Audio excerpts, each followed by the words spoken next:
Bapak Ibu menjadi lebih maksimal. Oke Bapak Ibu, kita lanjut ke yang keempat, yaitu Ibu Dinia Jessica Tandi. Ada ya Ibu? Ya, ada Ibu. Oh Udah ada. jelas kan suara saya nggih? Oh jelas sekali Oke, Ibu. baik. Kita minta kepada Pak Muhammad Fadli, bisa Bapak untuk mengatur waktu Pak?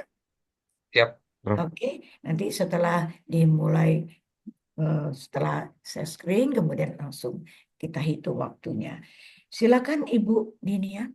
Oke, baik. Terima kasih, Bro Sen. Saya mulai nggih.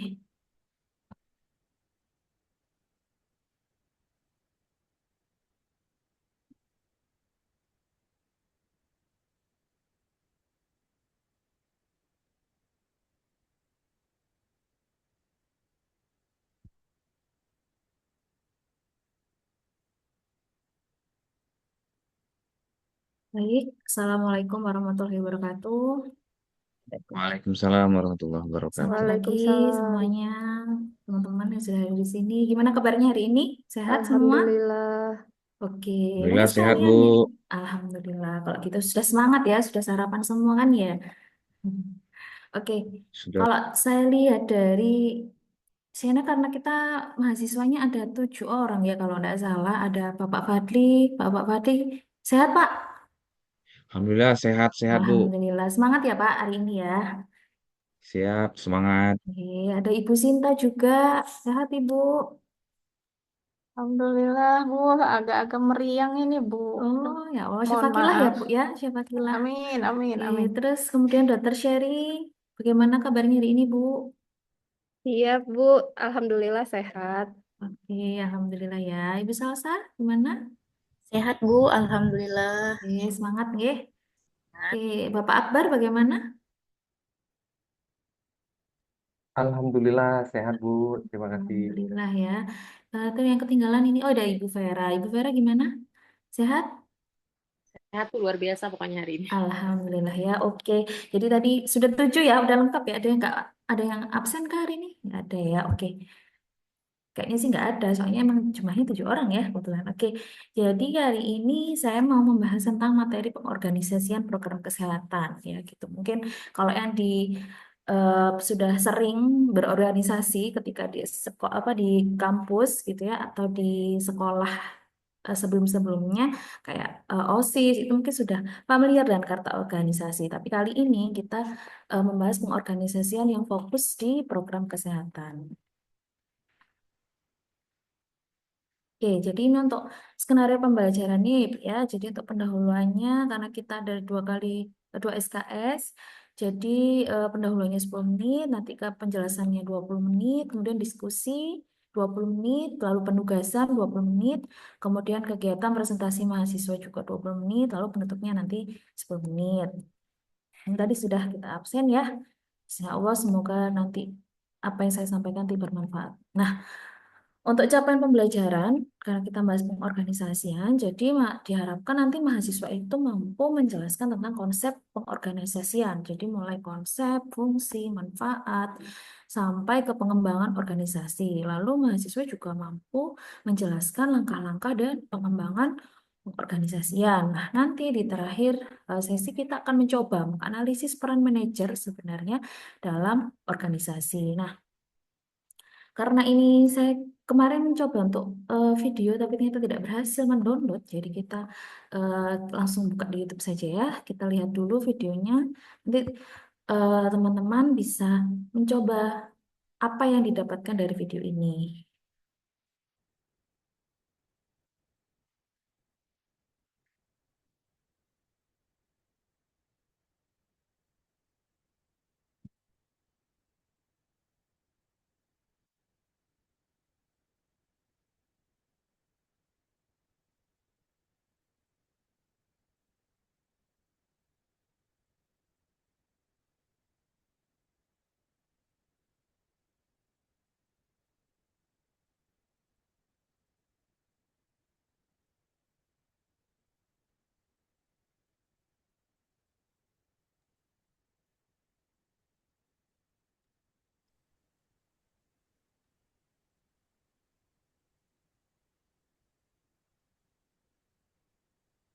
Ibu izin, Ibu.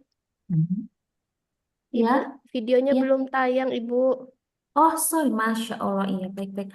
Ngapunten ya, ya lupa, maaf. Iya, Ya, sebentar, Bapak Ibu sebentar. record jangan lupa ya. Iya, iya, oke. Sebentar ya. Stop share dulu, saya share ulang. Ya, harusnya semua ke share ini. Oke, kali satu-satu. Oke, saya lanjut sini.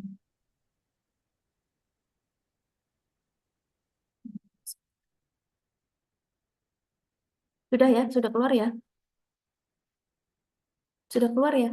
Udah sudah, sharing. Bu, Oke, sudah. terima kasih sudah diingatkan. Oh, tapi ini memang tidak ada suaranya ya, hanya Iya, Bu, gambar. suaranya belum muncul Oh tadi. ya, oke saya jelaskan aja. Kalau memang nggak ada suaranya ya, jadi ini Iya, ada tim satu ini. Jadi yang tadi ada pekerja, yang leader di awal. Nah ini yang kedua ada performernya. Emang nggak ada suaranya sih, cuma lagu aja, musik ya. Kemudian untuk yang ini adalah ada teksnya ya. Jadi ada anggota yang dia itu tidak kurang efektif gitu. Kontribusinya tidak terasa karena dia kalau di video ini ternyata cuma naik kereta doang gitu ya. Nah, ini lagi juga ada sumber masalah. Jadi dia ini malah naik di rodanya kereta teman-temannya, jadi naik turun bergantian gitu ya. Bisa membuat timnya jatuh, bisa juga dia membuat timnya naik gitu. Nah, ini yang terakhir ada pribadi supresif gitu ya dia ya. Jadi memang aktif berusaha menghancurkan malahan gitu kalau dari lima ini.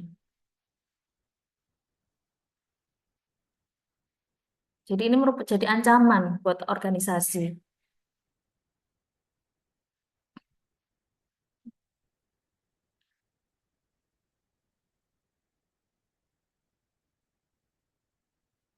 Nah, ini kemudian datanglah ada tim lain ya, dia cuma 4 anggota, tapi dia bisa naik dengan cepat gitu, karena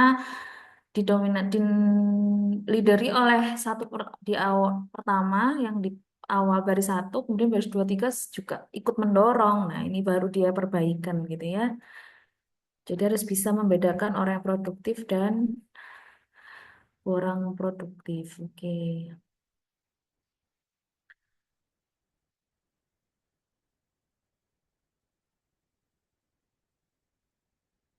Ya. Jadi, bentar. Nah,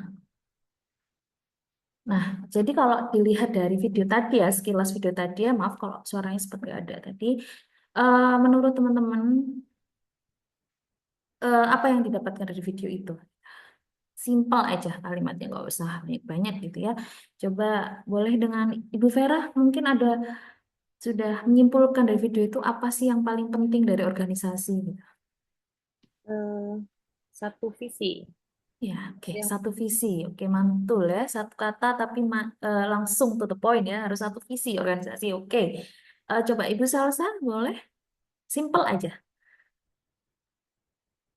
Ibu Salsa, boleh? Oh iya, sepertinya kerjasama ya, begitu. Oke. Ya, jadi tim ada satu misi, ada kerjasama. Oke, mungkin satu lagi dari Bapak Akbar mungkin. Bapak Akbar. Ya, baik Ibu, terima kasih. Ya, Eh, ya, simple aja baik. Pak, apa yang didapatkan. Dari video tadi, itu video menarik. Jadi ada yang jadi beban kerja organisasi, ada yang jadi gurita untuk organisasinya, ada yang jadi penghambat untuk organisasinya, tapi ada juga yang hanya kupu-kupu, kalau kita bilang mahasiswa sekarang kupu-kupu, kuliah pulang gitu ya. Jadi itu video menarik yang tadi sudah disajikan Bu Dinia. Terima kasih. Oke, baik, terima kasih. Jadi sebenarnya dari tiga pendapat tadi udah oke ya. Jadi sebenarnya organisasi itu kunci pentingnya ada di kerjasama, satu visi, kemudian tadi ada harusnya nggak boleh ada beban gitu supaya tidak membebani tim yang lain. Seperti yang kita lihat tadi ada tim sebelah yang dia dengan mudahnya naik ke atas karena kerjasama, mereka satu visi, tidak ada yang membebani, apalagi tidak ada yang niat untuk menghancurkan. Nah, ini untuk konsep fungsi pengorganisasian ya. Jadi konsep awal, jadi kalau dari video tadi, jadi sebenarnya organisasi itu kesatuan sosial yang dikoordinasikan secara sadar, bekerja atas aturan, formal, relatif, terus-menerus, dan mencapai tujuan atau visi tadi.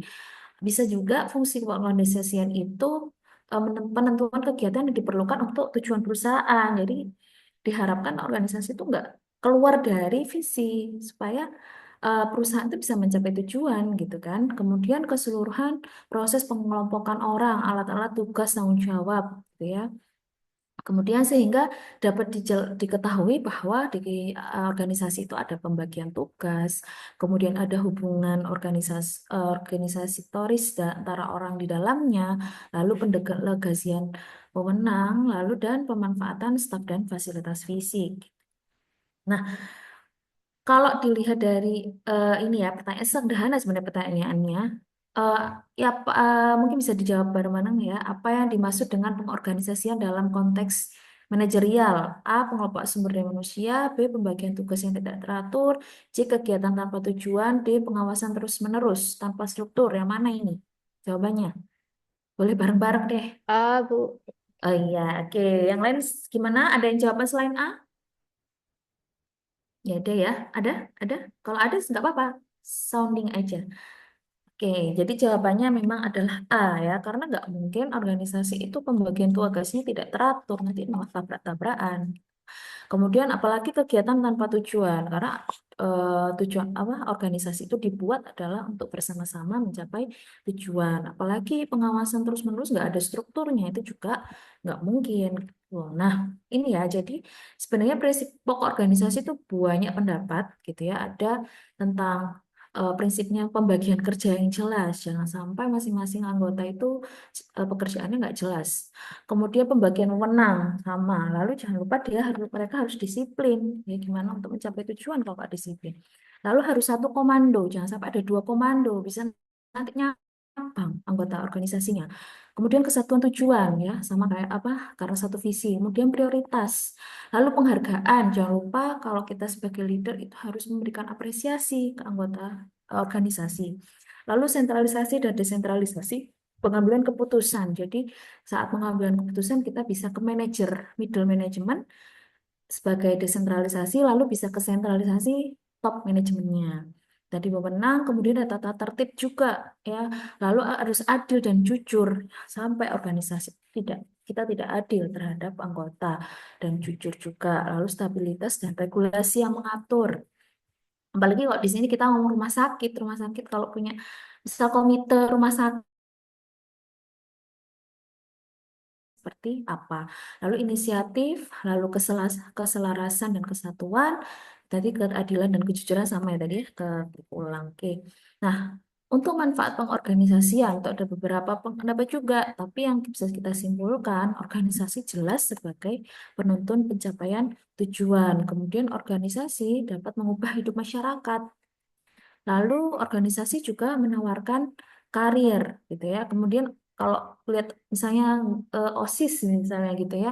OSIS kalau kita punya pengalaman organisasi pasti perusahaan-perusahaan pasti bakal lihat tuh ya, nah ini punya time management atau dia sudah pernah jadi koordinator atau kepala seksi misalnya kayak gitu. Kemudian organisasi sebagai cagar ilmu pengetahuan gitu ya. Jadi bisa kita lihat fenomena-fenomena organisasi-organisasi yang muncul gitu. Nah, lalu untuk merinci seluruh pekerjaannya, langkah-langkah pengorganisasian ya. Jadi yang pertama itu harus merinci pekerjaan apa yang harus ada untuk mencapai tujuan. Jadi kalau rumah sakit ya harus ada ke bidang pelayanan, harus ada bidang penunjang, harus ada bidang umum gitu. Lalu membagi beban kerja ke dalam aktivitas yang secara logis dan memadai dapat dilakukan oleh seorang. Kemudian mengkombinasikan pekerjaan anggota organisasi, jadi saling berkaitan antar anggota, jangan terus yang ini lepas sendiri, yang ini lepas sendiri gitu ya. Lalu menetapkan mekanisme untuk mengordinasikan pekerjaan anggota organisasi dalam satu kesatuan yang harmonis. Lalu memantau efektivitas organisasi dalam pengambilan langkah. Kemudian nah ini wewenang ya. Jadi dalam wewenang organisasi itu diartikan sebagai hak pimpinan untuk mengambil tindakan yang diperlukan agar tugas serta tanggung jawab dapat dilaksanakan dengan baik. Nah, ini klasifikasinya ya. Jadi ada teori Hasibuan ini ya. teori wewenang formal. Jadi wewenangnya itu dimiliki oleh seseorang karena dia punya sumber-sumber barang yang dia punya. Oke, jadi dia punya undang-undang juga, ada hukumnya kayak gitulah. Kemudian untuk teori penerimaan menang gitu ya, bersumber dari penerimaan, kepatuhan dan pengakuan bawahan. Jadi sebenarnya dia nggak bukan belum ada leadernya, kemudian dia dilihat dari orang itu punya wibawa gitu ya. Kemudian pemenang diperoleh seseorang karena situasi, ya, jadi kepaksa itu juga bisa. Kemudian wewenang karena posisi jabatan itu jelas ya. Lalu wewenang teknis, jadi bersumber atau berasal dari komputer yang dipakai untuk memproses data. Lalu wewenang hukum, jadi ada undang-undang yang berlaku. Nah, Nah, ini untuk tadi sifat dasar pengembang organisasi, nanti teman-teman bisa dibaca gitu ya. Kalau ada pertanyaan bisa nanti disampaikan. Nah, ini ada unsur. Jadi organisasi kalau di rumah sakit itu sebagai sistem sosial. Kenapa? Karena ada elemen masyarakatnya, interaksi hubungan antar elemen. Jadi nggak cuman individu aja atau antar perusahaan atau di organisasi itu aja, tapi juga ada masyarakat juga. Kemudian masyarakat itu jadi satu yang nggak bisa dipisahkan dari organisasi itu. Kemudian punya tujuan yang sama dalam lingkungan. Jadi adanya rumah sakit itu bisa berimbas ke masyarakat juga. Ini untuk ciri-ciri organisasi ya. Ada terbuka, kemudian lebih dari dua sistem, kemudian terjadi ketergantungan, mau kemampuan menyesuaikan diri, lalu adanya tujuan, kemudian mempunyai batas, ya. Kemudian ada mekanisme kontrol. Nah, ini saya mau share lagi untuk video berikutnya gitu ya. Bentar. Ini ya. Jadi ini kita sekarang bahas tentang peran manajer ya. Bisa keluar ya videonya ya. Keluar ya. Sudah keluar videonya? Sudah, Bu. Oke, saya play ya. Nggak ada suaranya. Ini juga nggak ada suaranya sih, cuman musik aja. Jadi sini kita bisa lihat boss versus leader gitu ya.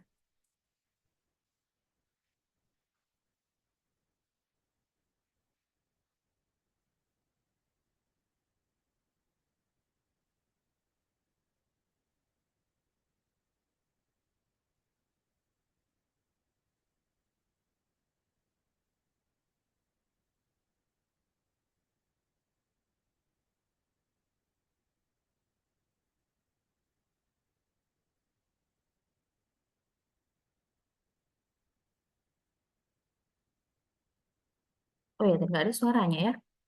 Jadi ini di bos sama versus leader ya. Ya kalau bos itu nginjek orang di bawahnya, kalau leader itu oke kita bekerja sama gitu ya. Kemudian nih kalau bos itu apa sounding terus gitu ya. Merintah terus. Kalau leader dia masih mencoba untuk terbuka, memikir masukan-masukan dari anggotanya. Terus kalau bos itu nyuruh terus gitu ya. Kalau leader itu dia menyemangati organisasinya supaya dia bersemangat dalam bekerja gitu ya. Nah, kalau pas naik pesawat gitu ya, kalau anak anggotanya dia bawa koper gitu. Kemudian ini menghadapi angin bersama-sama ini antara leader dengan anggotanya. Oke, itu aja ya. Jadi mungkin dari video tadi ada teman-teman mungkin aku nunjuk aja ya sebentar-bentar. Oke, dari siapa ya? Benar. Yang tadi yang belum tunjuk siapa ya? Mungkin Ibu Sinta, boleh dari video tadi mungkin ada menyimpulkan apa sebenarnya gimana sih leader pemimpin atau manajer itu? Singkat Baik. aja Bu, nggak apa-apa. Ya, terima kasih, Bu.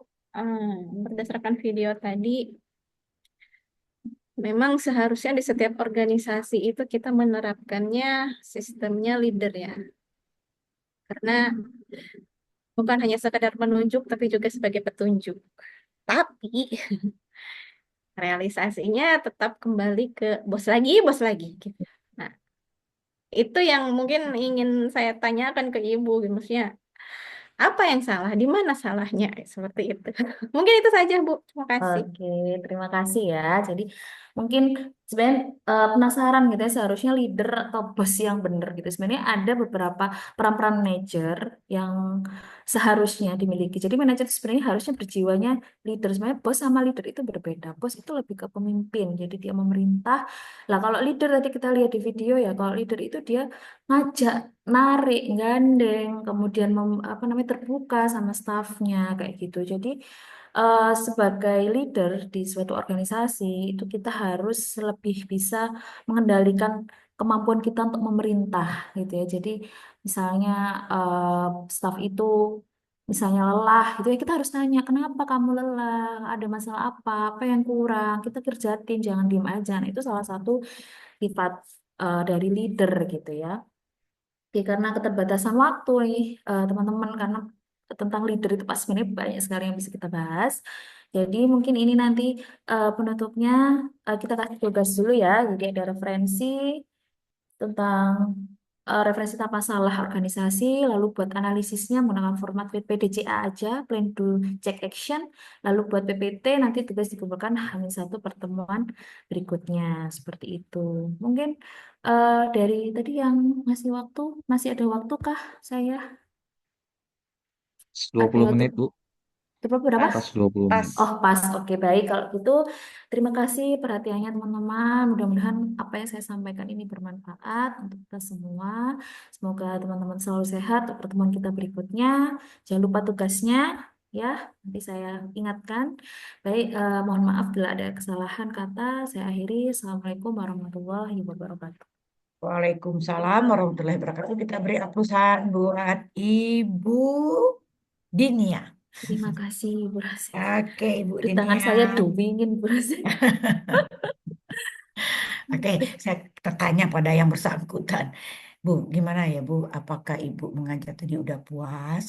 Atau apakah menurut Ibu tujuan pembelajaran atau capaian pembelajarannya Ibu buat tadi sudah tercapai? Coba silakan Ibu. Kalau saya pribadi ya, soalnya tadi karena saya peserta keempat, jadi saya perlihat peserta 1, 2, 3 itu sebenarnya saya jauh dari mereka kayak karena penguasaan mungkin penguasaan materi karena saya juga dosen baru ya berusnya jadi penguasaan materi mungkin masih kurang maksimal kayak tadi peserta 1, 2, dan 3 gitu. Kemudian dari slide saya memang karena ya kurang oke aja kok menurut saya dari PPT aja udah beda dengan teman-teman kan kok teman-teman tadi benar-benar rapi, tertata, kemudian menarik, gak bosen kayak gitu sih terusin. Terus untuk overall ya karena saya ini orangnya suka apa namanya ngomong panjang nggak tahu ya terlalu cepat atau gimana tapi ya mungkin ya kalau dibandingkan sama tadi yang kalem kayak Bu siapa Dr. Sherry tadi kayaknya saya lebih cepat dari beliau kayaknya kalau menjelaskan mungkin itu sih. Oke, oke itu menurut beliau. Sekarang menurut yang kita lihat lagi. Oke, saya minta dari itu dulu. Yang pertama dari Ibu Salsabila. Ibu Salsabila, gimana ya menurut Ibu ketika Ibu Dinia tadi maju? Iya, terima kasih Bu Rosen. Menurut saya, berdasarkan hasil pengamatan yang sudah dilakukan, Ibu Dinia itu sudah cukup bagus ya Bu penyampaiannya, baik dari materi, PowerPoint, dan juga eh, mengirim apa namanya video ya, berupa video tersebut ya cukup bagus. Mungkin untuk manajemen waktunya juga udah cukup baik ya Bu ya, udah baik juga, udah pas. Kemudian saya rasa sih untuk penyampaian materi juga udah sesuai ya Bu ya dengan apa yang disampaikan Ibu Dinia. Nah, selanjutnya itu apa ya? Saya rasa udah cukup sih Bu menurut saya Bu. Ya, kalau kita lihat, semua komponen udah masuk deh di dalam apa yang disampaikan oleh Ibu Dinia tadi. Coba dari Ibu Sinta sendiri gimana? Ya, Prof, secara Hmm. keseluruhan sudah bagus, timingnya juga pas dari waktu yang diberikan 20 menit.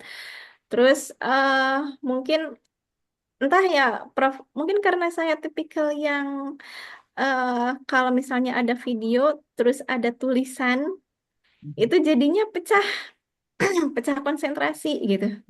Makanya tadi saya bertanya, ini tuh apakah ada suaranya? Karena memang saya lebih ke audio sih sebetulnya. Jadi tadi mungkin di saya pribadi gitu ya, mungkin tadi terkendalanya hanya di video tadi, jadi tidak fokus.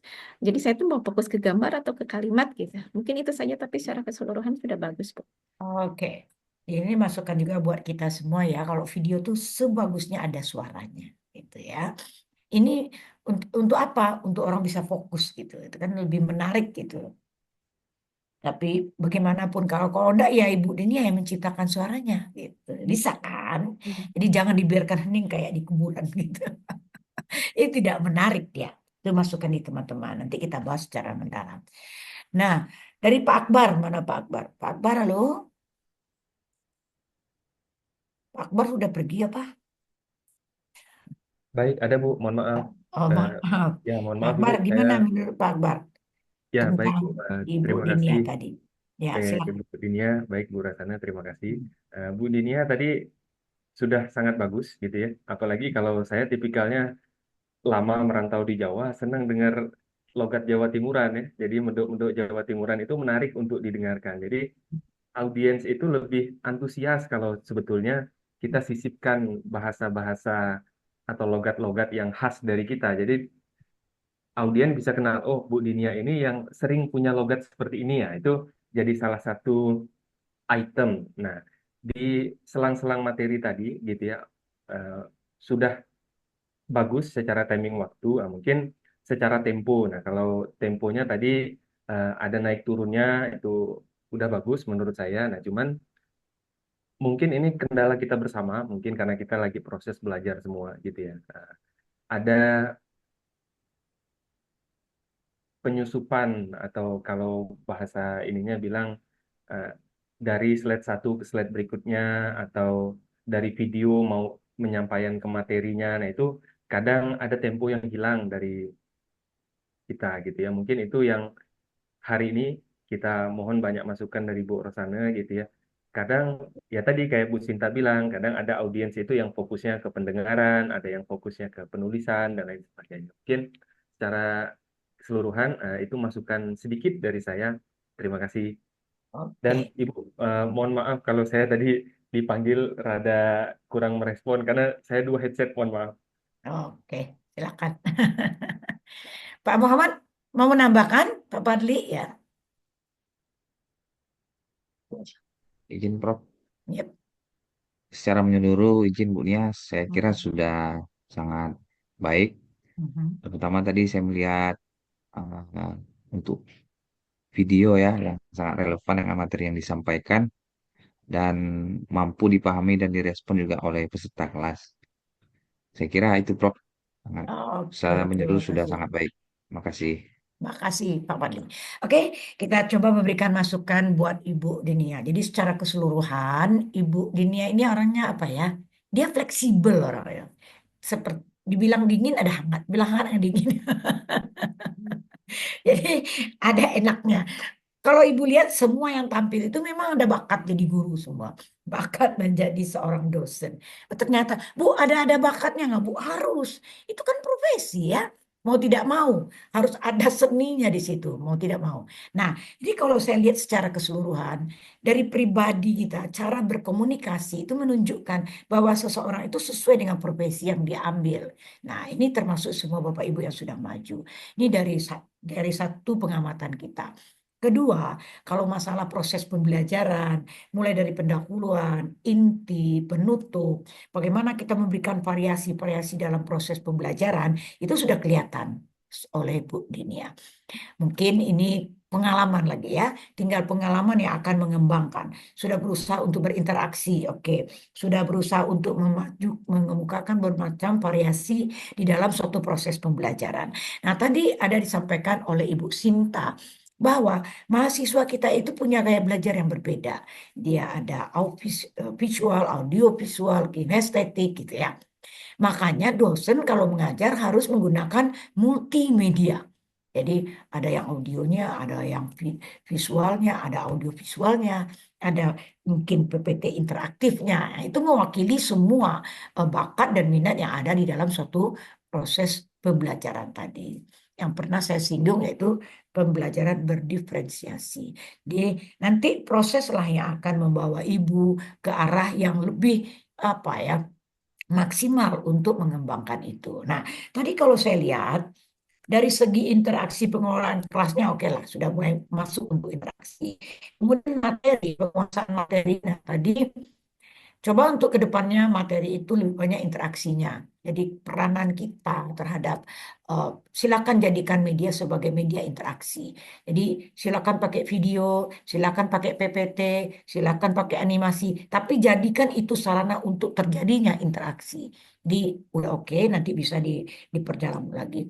Variasi media oke. Dan memanfaatkan waktu juga oke. Tinggal satu terakhir. Ibu itu mencoba menanyakan kembali berdasarkan tujuan itu di penutup terakhir. Jadi tadi saya katakan mengajar yang benar itu adalah dimulai dari pendahuluan, inti dan penutup. Di penutup itu meyakinkan bahwa capaian pembelajaran yang kita rencanakan tadi betul-betul bisa dikuasai oleh mahasiswa kita. Oke, hapusan sekali lagi buat Ibu Dinia. Semoga Bapak Ibu semua nanti di real teaching akan bisa lebih berekspresi secara maksimal. Oke, kita lanjutkan pada Ibu Dr. Salsabil. Ibu Sinta ya? Ya, ya, Ibu Sinta.